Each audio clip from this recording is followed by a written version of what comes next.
대법원 2024년 3월 28일 선고 2019-253-700 판결 사건명 회생채권자표 기재무효 확인의 소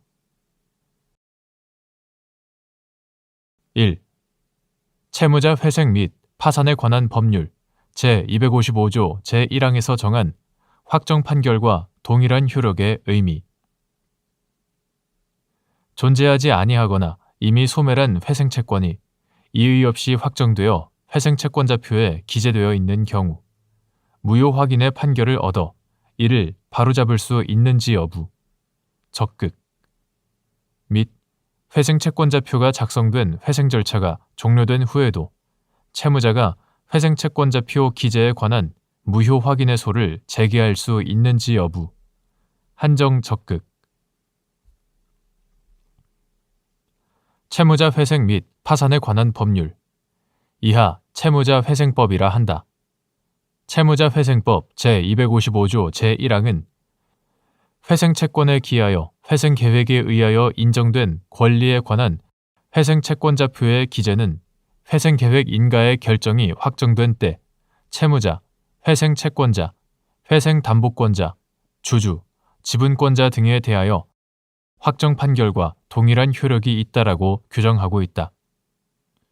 회생채권자표에 기재된 회생채권의 금액은 회생계획안의 작성과 인가에 이르는 회생 절차 진행 과정에서 회생채권자의 권리 행사 기준이 되고 관계인 집회에서 의결권 행사의 기준이 되는 것으로서 여기서 말하는 확정 판결과 동일한 효력이란 기판력이 아니라 확인적 효력을 갖고 회생 절차 내부에서 불가쟁의 효력이 있다는 의미에 지나지 아니한다.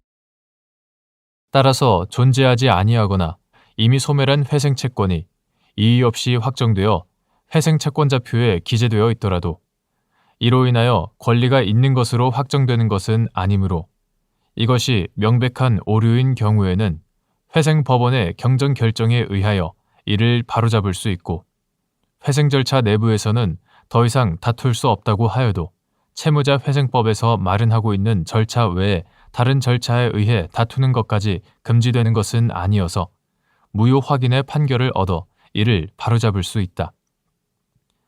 회생채권자표가 작성된 회생 절차가 종료된 후라도 채무자가 회생채권자표 기재에 관한 무효 확인의 소를 제기하는 것이 그 회생채권자표 기재 회생채권에 관한 권리관계의 불안이나 위험을 제거하기 위하여 유효적절한 수단이 되는 경우에는 이를 허용할 수 있다. 2. 신의성실의 원칙의 의미와 그 위배를 이유로 당사자의 주장을 배척하거나 권리 행사를 부정하기 위한 요건. 민법상 신의성실의 원칙은 법률 관계의 당사자가 상대방의 이익을 배려하여 형평에 어긋나거나 신뢰를 저버리는 내용 또는 방법으로 권리를 행사하거나 의무를 이행하여서는 아니 된다는 추상적 규범을 말한다. 법률 관계의 한쪽 당사자가 상대방에게 신의를 공유하였거나 객관적으로 보아 상대방이 신의를 가짐이 정당한 상태에 있음에도 이러한 상대방의 신의에 반하는 주장을 하거나 권리를 행사하는 것이 정의관념에 비추어 용인될 수 없는 정도의 상태에 이른 경우 신의성실의 원칙 위배를 이유로 그 일방의 주장을 배척하거나 권리 행사를 부정할 수 있다. 3. 갑 주식회사와 을은행이 신탁 방식의 자산 유동화 거래를 실행하기로 하여 유동화 대출 거래를 위한 특수목적 법인으로 설립된 병유한회사가 대주들로부터 대출을 받아 을은행을 거쳐 갑회사가 자금을 조달하였고 그 후 갑회사에 대한 회생 절차에서 병회사가 유동화 대출 거래와 관련한 회생채권을 신고하여 이의 없이 회생채권자표에 기재되었으나 을은행의 채권 신고에 대하여는 병회사의 채권 신고와 중복된다는 이유로 갑회사 측이 이의를 하여 을은행의 회생채권은 존재하지 않는 것으로 확정되었는데 회생 절차 종결 후 갑회사가 회생채권자표에 실제로 존재하지 않는 병회사의 회생채권이 기재되는 오류가 있다고 주장하면서 그 기재에 무효 확인을 구한 사안에서 갑 회사가 회생채권자표 기재채권의 진정한 권리자는 병 회사가 아니다라고 주장하는 것은 신의성실의 원칙 및 금반원의 원칙에 반하여 허용되지 아니한다고 볼 여지가 많은데도 이와 달리 본 원심 판단에 법리 오해 등의 잘못이 있다고 한 사례.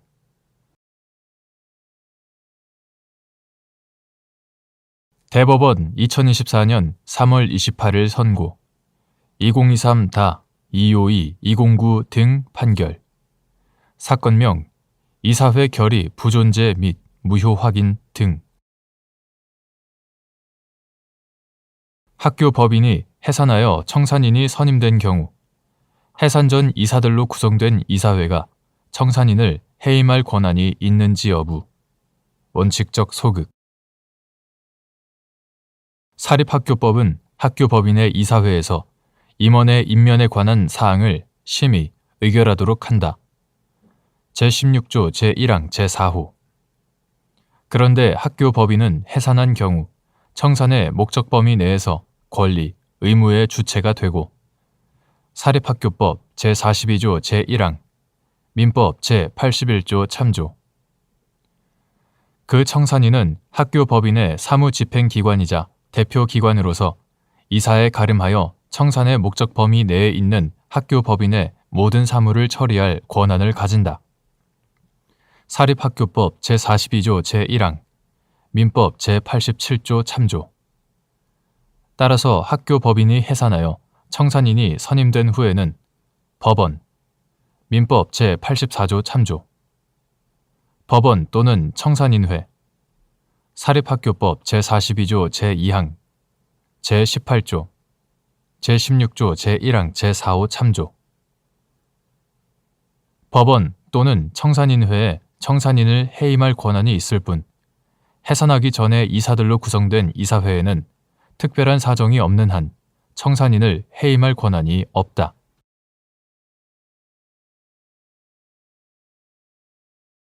대법원 2024년 3월 28일 선고 2023-265-700 판결. 사건명 어음금. 1. 권리자가 재판상 그 권리를 주장하여 권리 위에 잠자는 것이 아님을 표명한 경우 시효 중단 사유가 되는지 여부. 적극. 시효 제도의 존재 이유는 영속된 사실 상태를 존중하고 권리 위에 잠자는 자를 보호하지 않는다는 데에 있고 특히 소멸시효에 있어서는 후자의 의미가 강하므로 권리자가 재판상 그 권리를 주장하여 권리 위에 잠자는 것이 아님을 표명한 때에는 시효 중단 사유가 된다. 2. 기존 회사가 채무를 면탈하기 위하여 기업의 형태, 내용이 실질적으로 동일한 신설회사를 설립한 경우 기존 회사의 채권자가 두 회사 모두에 대하여 채무의 이행을 청구할 수 있는지 여부. 적극. 및 기존 회사에 대한 소멸시효가 완성되지 않은 상태에서 신설회사가 기존 회사와 별도로 자신에 대하여 소멸시효가 완성되었다고 주장하는 것이 허용되는지 여부. 소극.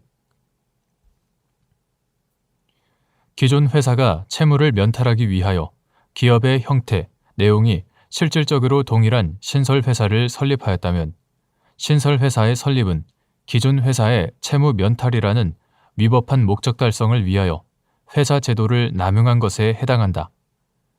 이러한 경우에 기존 회사의 채권자에 대하여 위 두 회사가 별개의 법인격을 갖고 있음을 주장하는 것은 신의성실의 원칙상 허용될 수 없으므로 기존 회사의 채권자는 두 회사 어느 쪽에 대하여도 채무의 이행을 청구할 수 있다. 나아가 기존 회사에 대한 소멸시효가 완성되지 않은 상태에서 신설회사가 기존 회사와 별도로 자신에 대하여 소멸시효가 완성되었다고 주장하는 것 역시 별개의 법인격을 갖고 있음을 전제로 하는 것이어서 신의성실의 원칙상 허용될 수 없다.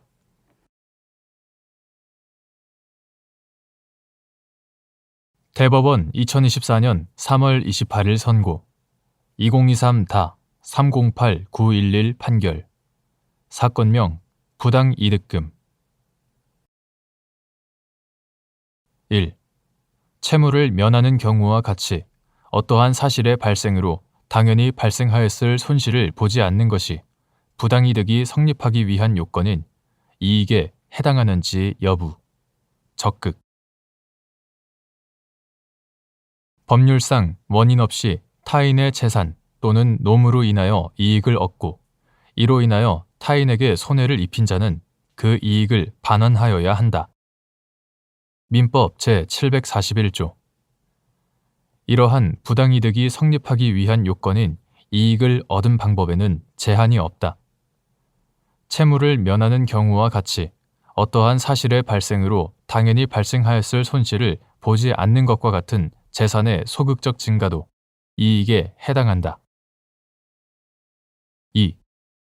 갑의 자녀를 사칭한 성명불상자가 갑에게 전화하여 갑의 휴대전화에 원격 조종 프로그램을 설치한 다음 갑의 은행 계좌에서 을에게 부여된 병 주식회사의 가상 계좌로 100만 원을 이체하였는데 위 돈은 을의 병 회사에 대한 신용카드 대금으로 결제되었고 이에 갑이 성명불상자로부터 송금을 받은 을을 상대로 부당이득 반환을 구한 사안에서 을이 위 돈을 사실상 지배할 수 있는 상태에 이르지 못하여 실질적인 이득을 얻지 못하였다는 이유로 을의 부당이득 반환 의무를 부정한 원심 판결에 소액사건 심판법 제3조 제1호에서 정한 대법원의 판례에 상반되는 판단을 한 잘못이 있다고 한 사례.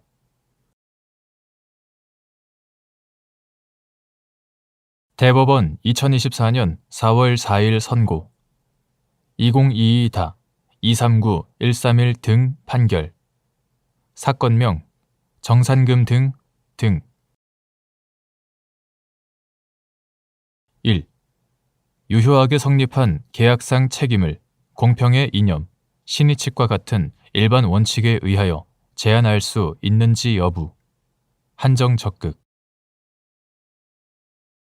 채권자의 권리 행사가 신의칙에 비추어 용납할 수 없는 것인 때에는 이를 부정하는 것이 예외적으로 허용될 수 있을 것이나 일단 유효하게 성립한 계약상 책임을 공평의 이념 및 신의칙과 같은 일반 원칙에 의하여 제한하는 것은 자칫하면 사적 자치의 원칙이나 법적 안정성에 대한 중대한 위협이 될 수 있으므로 신중을 기하여 가능한 한 예외적으로 인정하여야 한다.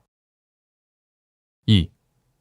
공동주택을 신축, 분양하는 내용의 사업과 관련하여 시행대행사인 갑 주식회사, 시행사인 을 공제회, 시공사인 병 주식회사 등이 체결한 사업약정의 이익금 정산 조항은 세전 수익에서 금융비용, 을 공제회가 투입한 금액에 대해 정산 시점까지 약정 비율로 계산한 금액 상당, 금융비용을 공제한 금액을 기준으로 사업이익을 배분하기로 정하였는데 위 사업약정에서 예정하였던 사업기간 이후에 발생한 금융비용도 그 전부가 세전수익에서 공제되어야 하는지 문제된 사안에서 세전수익에서 을 공제회가 투입한 금액에 대한 금융비용을 공제하고 남은 금액을 기준으로 사업이익을 배분하는 것은 갑회사와 을 공제회의 사업약정에 따른 것인데도 사업의 시행자와 금융기관의 지위를 겸유하는 을 공제회가 사업 시행 자금 집행에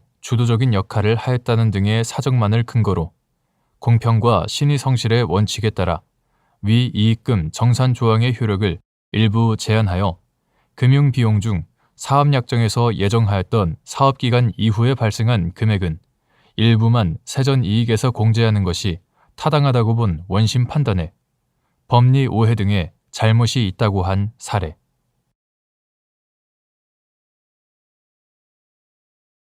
대법원 2024년 4월 4일 선고 2023-298-670 판결. 사건명 보수약정금. 1.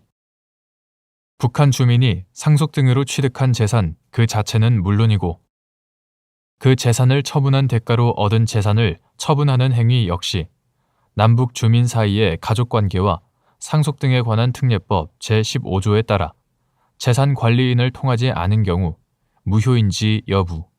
적극 및 그러한 법률 행위가 재산 관리인이 선임되기 전에 있었다고 하더라도 마찬가지인지 여부. 적극. 남북주민 사이의 가족관계와 상속 등에 관한 특례법, 이하 남북가족특례법이라 한다. 남북가족특례법 제15조 본문은 재산 관리인을 통하지 아니하고 상속, 유증재산 등에 관하여 한 법률 행위는 무효로 한다라고 규정하고 있고, 남북가족특례법상 상속, 유증재산 등은 상속 등으로 취득한 북한 주민의 남한 내 재산과 상속, 유증받은 재산 등의 과실 또는 대가로 얻은 재산을 포함한다. 남북가족특례법 제13조 제1항. 위와 같은 규정과 북한 주민이 취득한 남한 내 재산이 북한으로 유출되어 다른 용도로 전용되는 것을 방지하고자 하는 남북가족특례법상의 북한 주민 상속, 수증재산 등 관리제도의 입법 목적 등을 고려하면 북한 주민이 상속 등으로 취득한 재산 그 자체는 물론이고 그 재산을 처분한 대가로 얻은 재산을 처분하는 행위 역시 남북가족특례법 제15조에 따라 재산 관리인을 통하지 않으면 무효이고, 그러한 법률 행위가 재산 관리인이 선임되기 전에 있었다고 하더라도 마찬가지로 보아야 한다. 2. 일부 무효의 법리를 정한 민법 제137조에서 당사자의 의사의 의미. 여러 개의 계약 전부가 경제적, 사실적으로 일체로서 행하여져서 하나의 계약인 것과 같은 관계에 있는 경우 법률 행위에 일부 무효 법리가 적용되는지 여부. 적극. 법률 행위의 일부분이 무효인 때에는 그 전부를 무효로 하나, 그 무효 부분이 없더라도 법률 행위를 하였을 것이라고 인정될 때에는 나머지 부분은 무효가 되지 아니한다. 민법 제137조. 여기서 당사자의 의사는 법률 행위의 일부가 무효임을 법률 행위 당시에 알았다면 의육하였을 가정적 효과 의사를 가리키는 것이다. 그리고 이와 같은 법률 행위의 일부 무효 법리는 여러 개의 계약이 체결된 경우에 그 계약 전부가 경제적, 사실적으로 일체로서 행하여져서 하나의 계약인 것과 같은 관계에 있는 경우에도 적용된다. 3. 변호사에게 계쟁 사건의 처리를 위임하는 경우 보수지급 및 수액에 관하여 명시적인 약정을 아니하였더라도 보수를 지급할 묵시의 약정이 있는 것으로 보아야 하는지 여부. 원칙적 적극 및 이 경우 보수액을 결정하는 방법. 변호사에게 계쟁 사건의 처리를 위임하는 경우에 그 보수 지급 및 수액에 관하여 명시적인 약정을 아니하였더라도 무보수로 한다는 등 특별한 사정이 없는 한 응분의 보수를 지급할 묵시의 약정이 있는 것으로 봄이 상당하고, 이 경우 그 보수액은 사건 수임의 경위, 사건의 경과와 난이 정도, 소송물 가액, 승소로 인하여 당사자가 얻는 구체적 이익, 의뢰인과 변호사 간의 관계, 기타 변론에 나타난 여러 사정을 참작하여 결정함이 상당하다. 4. 갑 법무법인이 남북 주민 사이의 가족관계와 상속 등에 관한 특례법의 적용을 받는 북한 주민인 을 등과 을 등의 병에 대한 친생자 확인 소송, 상속 회복 청구 소송 등에 관한 위임 약정 및 총 상속 지분의 30% 또는 이에 상응하는 금전을 성공보수로 받는 보수 약정을 체결하였고, 이후 병의 상속인들 사이에 화해가 성립하여 을 등이 상속 재산을 분할받자 갑 법무법인이 을 등을 상대로 위 보수 약정에 따라 상속 재산 30%에 해당하는 돈의 지급을 구하였으나, 을 등이 위 보수 약정은 재산 관리인을 통하지 아니하고 상속 재산 등에 관하여 한 법률 행위이므로 위 특례법 제15조에 따라 무효라고 주장한 사안에서 재반 사정에 비추어 위 보수 약정이 무효로 된다고 하더라도 양 당사자는 위 위임 계약을 체결, 유지하려는 가정적 의사가 있었다고 볼 여지가 있고, 응분의 보수를 지급할 묵시의 약정이 있는 것으로 볼 수 있다고 한 사례.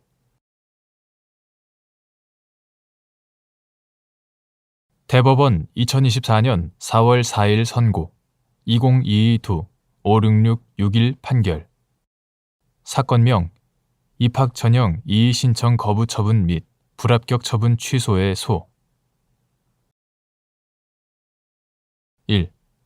국립대학교 법학전문대학원 입시 과정에서 제7일 안식일 예수재림교 신자들이 종교적 신념을 이유로 불이익을 받게 되는 경우 총장이 비례의 원칙에 따라 재림교 신자들이 받는 불이익을 해소하기 위한 적극적인 조치를 취할 의무가 있는지 여부. 적극. 국립대학교 총장은 공권력을 행사하는 주체이자 기본권 수범자로서의 지위를 갖는다. 그 결과 사적 단체 또는 사인의 경우 차별 처우가 사회 공동체의 건전한 상식과 법 감정에 비추어 볼 때 도저히 용인될 수 있는 한계를 벗어난 경우에 한해 사회 질서에 위반되는 행위로서 위법한 행위로 평가되는 것과 달리 국립대학교 총장은 헌법상 평등 원칙에 직접적인 구속을 받고 국민의 기본권을 보호 내지 실현할 책임과 의무를 부담하므로 그 차별 처우의 위법성이 보다 폭넓게 인정된다. 헌법 제11조 제1항은 모든 국민은 법 앞에 평등하다. 누구든지 성별, 종교 또는 사회적 신분에 의하여 정치적, 경제적, 사회적, 문화적, 생활의 모든 영역에 있어서 차별을 받지 아니한다라고 규정하고 있는데 여기서 말하는 평등은 형식적 의미의 평등이 아니라 실질적 의미의 평등을 의미한다. 한편 비례의 원칙은 법치국가 원리에서 당연히 파생되는 헌법상의 기본 원리로서 모든 국가 작용에 적용된다. 위와 같은 법리에 비추어 볼 때 국립대학교 법학전문대학원 입시 과정에서 제7일 안식일 예수 재림교 이하 재림교라 한다. 재림교 신자들이 종교적 신념을 이유로 결과적으로 불이익을 받게 되는 경우 이를 해소하기 위한 조치가 공익이나 제3자의 이익을 다소 제한하더라도 그 제한의 정도가 재림교 신자들이 받는 불이익에 비해 현저히 적다고 인정된다면 헌법이 보장하는 실질적 평등을 실현할 의무와 책무를 부담하는 국립대학교 총장으로서는 재림교 신자들의 신청에 따라 그들이 받는 불이익을 해소하기 위한 적극적인 조치를 취할 의무가 있다. 2.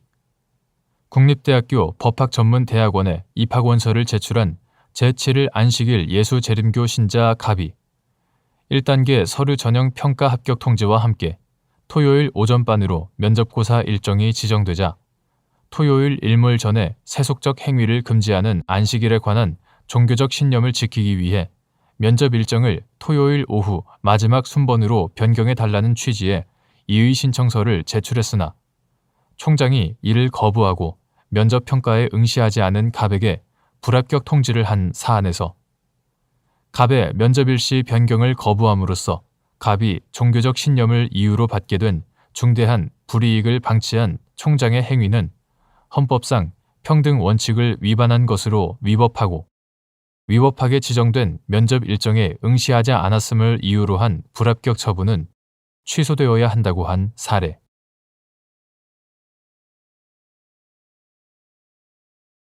대법원 2024년 3월 28일 선고 2023도 15133 등 판결. 사건명 성폭력 범죄의 처벌 등에 관한 특례법 위반, 친족 관계에 의한 강간 등. 1. 형사소송법 제313조 제1항에서 규정한 전 2조의 규정 이외에 피고인 또는 피고인이 아닌 자가 작성한 진술서나 그 진술을 기재한 서류의 의미. 수사 과정 외에서 작성된 서류. 피고인이 아닌 자의 진술을 기재한 서류가 비록 수사기관이 아닌 자에 의하여 작성되었더라도 수사가 시작된 이후 수사기관의 관여나 영향 아래 작성된 경우로서 실질적으로 고찰할 때 그 서류가 수사과정 외에서 작성된 것이라고 보기 어려운 경우 형사소송법 제313조 제1항의 전 2조의 규정 이외에 피고인이 아닌 자의 진술을 기재한 서류에 해당하는지 여부. 소극. 수사기관이 아닌 자가 수사 과정에서 피고인이 아닌 자의 진술을 녹화한 영상 녹화물의 증거 능력을 인정할 때 엄격한 제한의 필요성. 헌법 제12조 제1항이 규정한 적법 절차의 원칙과 헌법 제27조에 의하여 보장된 공정한 재판을 받을 권리를 구현하기 위하여 형사소송법은 공판중심주의와 구두변론주의 및 직접심리주의를 기본 원칙으로 하고 있다. 따라서 형사소송법이 수사기관에서 작성된 조서 등 서면 증거에 대하여 일정한 요건을 충족하는 경우에 증거 능력을 인정하는 것은 실체적 진실 발견의 이념과 소송 경제의 요청을 고려하여 예외적으로 허용하는 것일 뿐이므로 증거 능력 인정 요건에 관한 규정은 엄격하게 해석, 적용하여야 한다.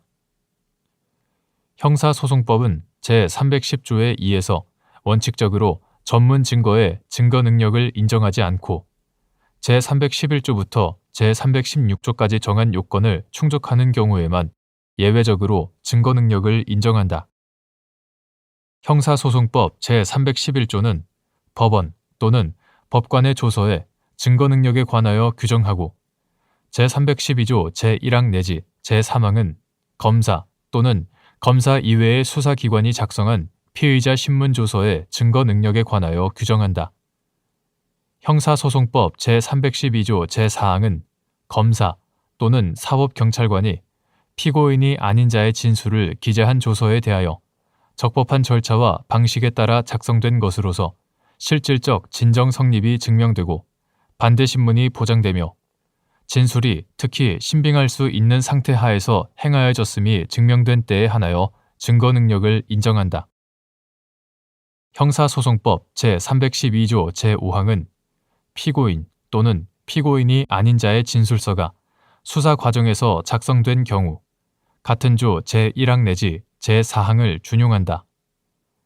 형사소송법 제313조 제1항은 전 2조의 규정 이외에 피고인 또는 피고인이 아닌 자가 작성한 진술서나 그 진술을 기재한 서류로서 그 작성자 또는 진술자의 자필이거나 그 서명 또는 날인이 있는 것에 대하여 그 진정 성립이 증명되면 증거 능력을 인정한다. 수사 과정에서 작성된 서류의 증거 능력에 관하여 형사소송법 제313조 제1항보다 더욱 엄격한 요건을 규정한 형사소송법 제312조의 취지에 비추어 보면 형사소송법 제313조 제1항이 규정하는 서류는 수사 과정 외에서 작성된 서류를 의미한다. 수사기관이 제작한 영상 녹화물의 증거 능력 내지 증거로서의 사용 범위는 더욱 엄격하게 제한되어 있다. 즉, 검사 또는 사법경찰관이 피고인이 아닌 자를 조사하는 과정에서 형사소송법 제221조 제1항에 따라 제작한 영상 녹화물은 다른 법률에서 달리 규정하고 있는 등의 특별한 사정이 없는 한 공소사실을 직접 증명할 수 있는 독립적인 증거로 사용할 수 없다. 또한 영상 녹화물이 형사소송법 제312조 제4항에 의하여 검사 또는 사법경찰관이 피고인이 아닌 자의 진술을 기재한 조서에 대한 실질적 진정 성립을 증명하는 수단으로 사용될 때에도 그 영상 녹화물은 형사소송법 및 형사소송 규칙에 규정된 방식과 절차에 따라 제작되어야 한다. 이러한 헌법과 형사소송법의 규정 및 전문 증거의 증거 능력 인정에 관한 해석 원칙에 비추어 보면 피고인이 아닌 자의 진술을 기재한 서류가 비록 수사기관이 아닌 자에 의하여 작성되었다고 하더라도 수사가 시작된 이후 수사기관의 관여나 영향 아래 작성된 경우로서 서류를 작성한 자의 신분이나 지위, 서류를 작성한 경위와 목적, 작성 시기와 장소 및 진술을 받는 방식 등에 비추어 실질적으로 고찰할 때 그 서류가 수사 과정 외에서 작성된 것이라고 보기 어렵다면 이를 형사소송법 제313조 제1항의 전 2조의 규정 이외에 피고인이 아닌 자의 진술을 기재한 서류에 해당한다고 할 수 없다. 나아가 전문 증거의 증거 능력은 이를 인정하는 법적 근거가 있는 때에만 예외적으로 인정된다는 원칙 및 수사기관이 제작한 영상 녹화물의 증거 능력 내지 증거로서의 사용 범위를 다른 전문 증거보다 더욱 엄격하게 제한하는 관련 판례의 취지에 비추어 보면 수사기관이 아닌 자가 수사 과정에서 피고인이 아닌 자의 진술을 녹화한 영상 녹화물의 증거 능력도 엄격하게 제한할 필요가 있다. 2. 검사가 피고인들의 성폭력 범죄의 처벌 등에 관한 특례법 위반, 친족 관계에 의한 강간, 특례법 위반 등 혐의를 수사하면서 아동인 피해자의 진술 내용에 대하여 대검찰청 과학수사부 소속 진술분석관에게 분석을 의뢰하였고, 이에 따라 진술분석관이 피해자를 면담하고 그 내용을 녹화한 피해자 진술분석과정 영상 녹화 CD, 영상 녹화 CD가 제작되어 증거로 제출됨으로써 그 증거 능력이 문제된 사안에서 재반 사정에 비추어 영상 녹화물은 수사 과정 외에서 작성된 것이라고 볼 수 없어 형사소송법 제313조 제1항에 따라 증거 능력을 인정할 수 없다는 등의 이유로 같은 취지에서 영상 녹화물의 증거 능력이 없다고 본 원심 판단은 정당하다고 한 사례.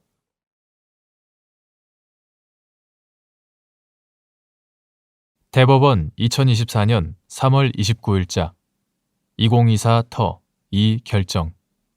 사건명 피해자 보호 명령 등에 대한 재항고. 1. 가정폭력 범죄의 처벌 등에 관한 특례법에 도입된 피해자 보호명령 제도의 취지. 피해자 보호명령 청구의 전제가 되는 가정폭력 행위가 특정되지 아니하거나 행위자가 그러한 행위를 한 사실이 인정되지 않는 경우, 또는 행위자의 행위가 같은 법 제2조 제3호 각 목에서 정한 죄를 구성하지 아니하는 경우, 행위자에 대하여 피해자 보호명령을 발령할 수 있는지 여부. 소극. 가정폭력 범죄의 처벌 등에 관한 특례법, 이하 가정폭력처벌법이라고 한다. 가정폭력처벌법은 종래 가정폭력범죄 제2호, 제3호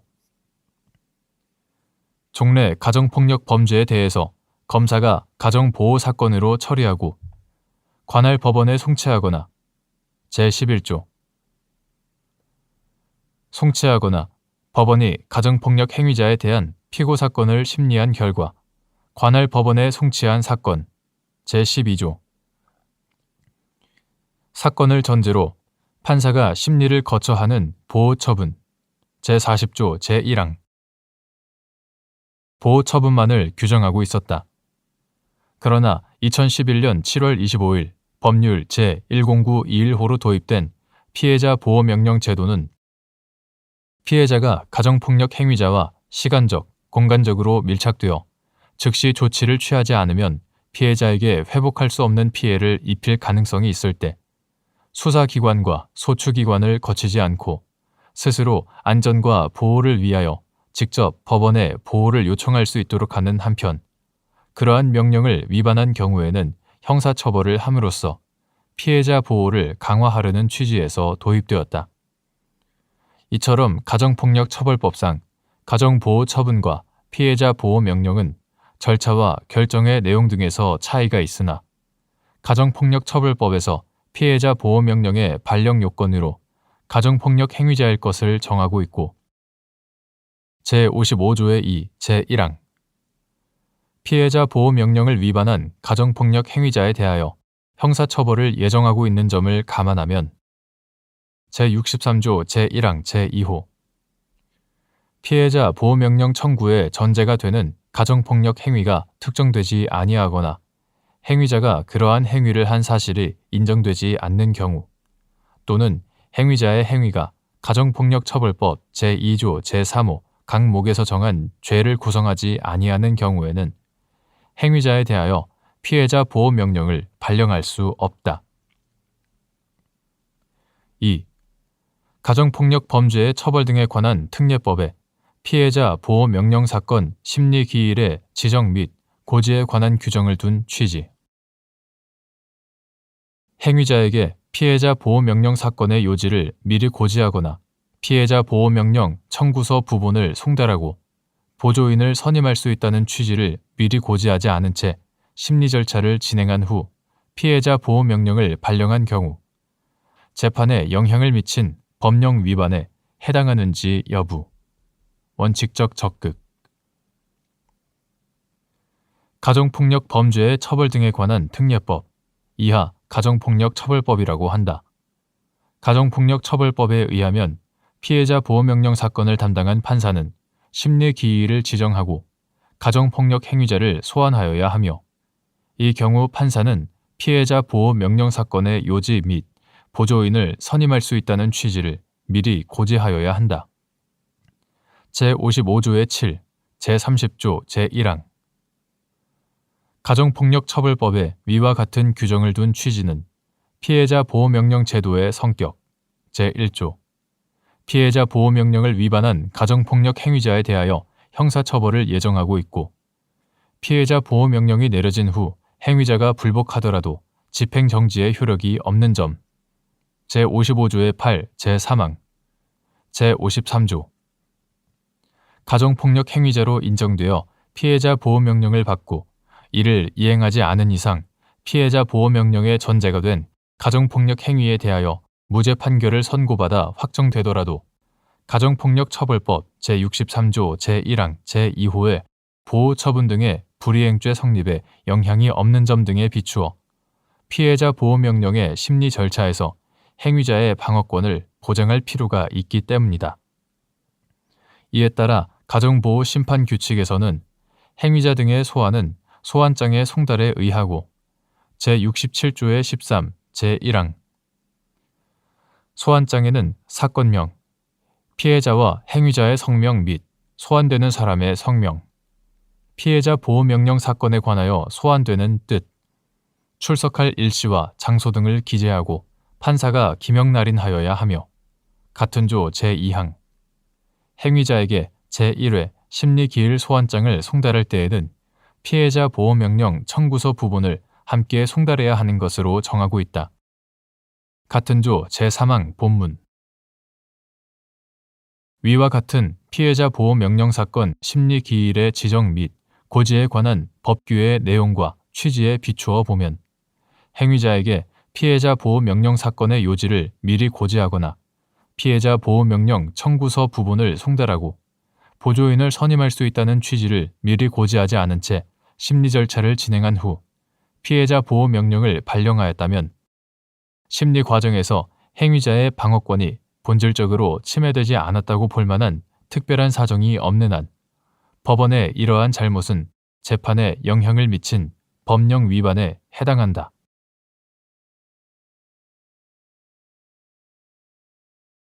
대법원 2024년 4월 4일 선고 2021도 15080 판결 사건명 허위 진단서 작성 등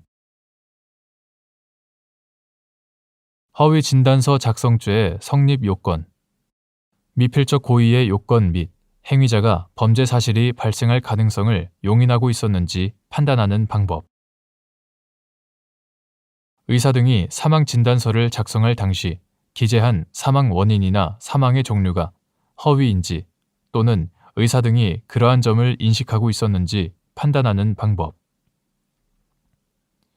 형법 제233조의 허위 진단서 작성죄가 성립하기 위하여서는 진단서의 내용이 객관적으로 진실에 반할 뿐 아니라 작성자가 진단서 작성 당시 그 내용이 허위라는 점을 인식하고 있어야 하고 주관적으로 진찰을 소홀히 한다든가 착오를 일으켜 오진한 결과로 진실에 반한 진단서를 작성하였다면 허위 진단서 작성에 대한 인식이 있다고 할 수 없으므로 허위 진단서 작성죄가 성립하지 않는다.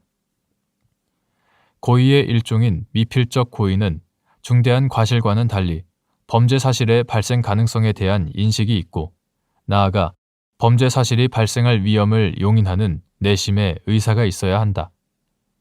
행위자가 범죄 사실이 발생할 가능성을 용인하고 있었는지는 행위자의 진술에 의존하지 않고 외부에 나타난 행위의 형태와 행위의 상황 등 구체적인 사정을 기초로 일반인이라면 해당 범죄 사실이 발생할 가능성을 어떻게 평가할 것인지를 고려하면서 행위자의 입장에서 그 심리 상태를 추인하여야 한다.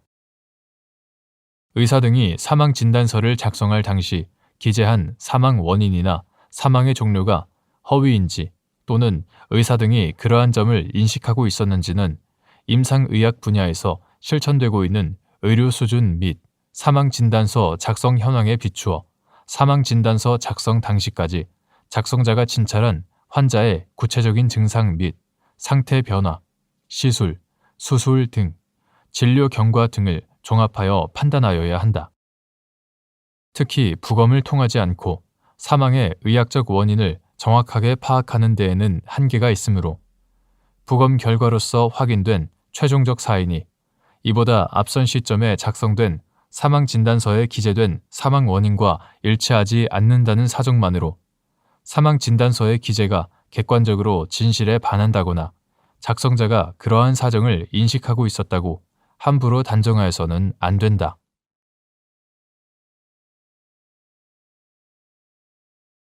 대법원 2024년 4월 4일 선고 2023도 18846 판결 사건명 공직선거법 위반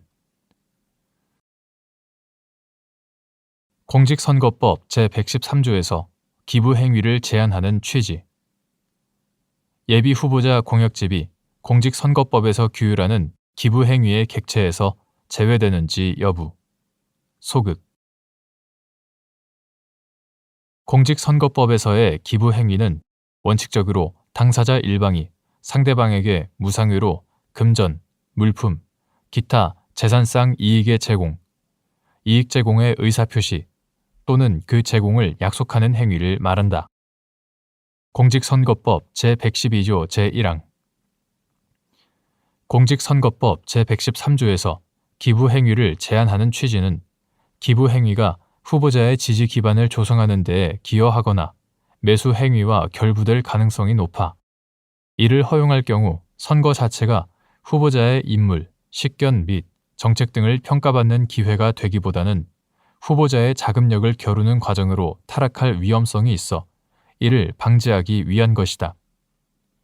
공직선거법은 대통령 선거 및 지방자치단체의 장선거의 예비후보자의 경우 예비후보자 공약집 1종을 발간, 배부할 수 있도록 하되 배부 방법에 있어 통상적인 방법으로 판매하도록 하는 등의 제한을 두고 있다.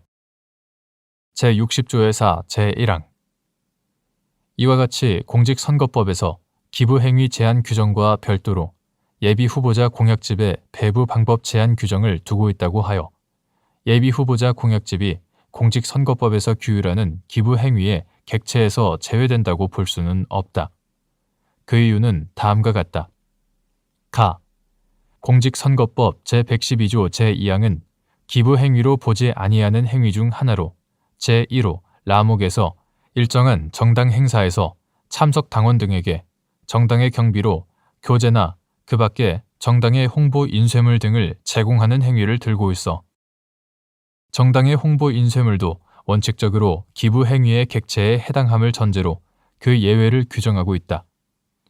이러한 규정에 비추어 보면 기부행위의 객체가 되는 서적이 재산상의 가치가 있는 서적으로 한정된다거나 불특정의 사람이 일정한 대가를 지급하고 획득하려는 의지를 촉발시켜야 할 정도에 이르러야만 한다고 볼 수 없다.